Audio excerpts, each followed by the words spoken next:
Questions and comments. The Honourable Member for Montcalm. Mr. Speaker,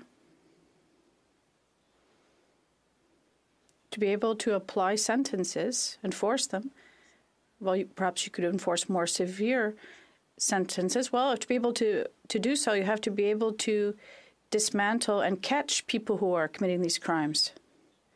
Can the member recognize that the Conservative government, with its cuts to CBSA and to the RCMP and the ports, made a mistake that had an influence? That's on what's happening today. The Honourable Member for Thornhill. This is a constant refrain that has been coming up in this House. The Conservatives actually spent less money, and the rate of crime was lower than it is today.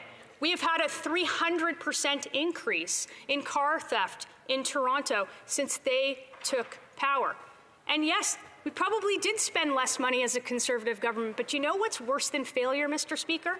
It's expensive failure, and that's exactly what we see from this government. Questions and comments. The Honourable Member Courtney Alberni. Mr. Speaker, my colleague didn't answer the question.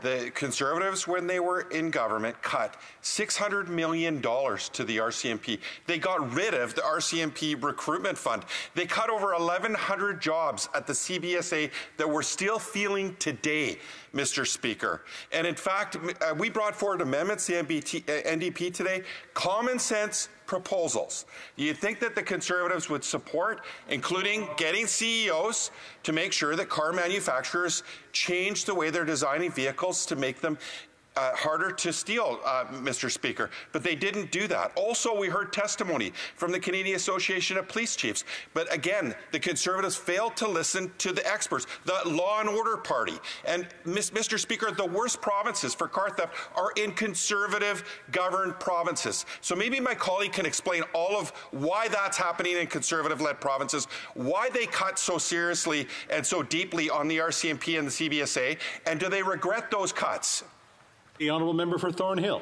Mr. Speaker, he does have one thing right. We are the tough-on-crime party. We're the only tough-on-crime party in this entire House. And the truth is I'm not the one that needs to explain to my constituents why I'm propping up a government at every single opportunity and every single confidence motion that has let the rate of crime rise in this country to 32% higher on violent crime, to 100% higher on gang-related crime, and to 300% higher on auto thefts. Hundreds of thousands of cars are being stolen in this country, and the member opposite, or the member who just asked me the question, is supporting a meeting and supporting tougher measures by car companies, placing the blame on car companies instead of the government that he supports at every single measure, no matter how hard they've failed in this country.